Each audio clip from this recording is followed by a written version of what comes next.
নিরাপত্তা পরিস্থিতি নিয়ে শঙ্কার কারণে ইতিমধ্যে বাংলাদেশ প্রিমিয়ার লিগ বিপিএল এর উদ্বোধনী অনুষ্ঠান বাতিল করা হয়েছে। তবে টুর্নামেন্ট শুরু হওয়া নিয়ে আপাতত কোনো অনিশ্চয়তা দেখছে না বাংলাদেশ ক্রিকেট বোর্ড বিসিবি। নির্ধারিত সূচি অনুযায়ী ২৬ ডিসেম্বর সিলেটে বিপিএল এর দ্বাদশ আসরের পর্দা উঠবে বলে জানিয়েছে বোর্ড। দেশের বর্তমান রাজনৈতিক পরিস্থিতির প্রেক্ষাপটে বিপিএল এর আয়োজন নিয়ে কিছুটা উদ্বেগ তৈরি হয়েছিল। এমনকি গুঞ্জন ছিল টুর্নামেন্ট এক সপ্তাহ পিছিয়ে যেতে পারে, কিন্তু বিসিবির সহসভাপতি সাখাওয়াত হোসেন সেই শঙ্কা উড়িয়ে দিয়েছেন। তার ভাষ্য মতে এই মুহূর্তে বিপিএল শুরু নিয়ে কোনো ধরনের সংশয় নেই এবং নির্ধারিত দিনে বিপিএল মাঠে গড়াবে। সাখাওয়াত হোসেন জানান, নিরাপত্তা নিশ্চিত করতে সরকারের সংশ্লিষ্ট বাহিনীর সঙ্গে বিসিবি নিয়মিত যোগাযোগ রাখছে এবং তাদের কাছ থেকে ইতিবাচক বার্তাই পাওয়া গেছে। নিরাপত্তা নিয়ে কোনো সমস্যা নেই এবং ভেন্যুর সব ধরনের প্রস্তুতিও সম্পন্ন হয়েছে বলে জানিয়েছেন তিনি।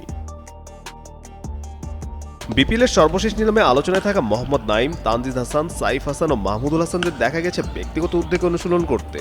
সব মিলে উদ্বোধনী অনুষ্ঠান না হলেও বিপিএল এর মূল আয়োজন ঠিক সময় শুরু হচ্ছে এমন বার্তাই দিচ্ছে বিসিবি।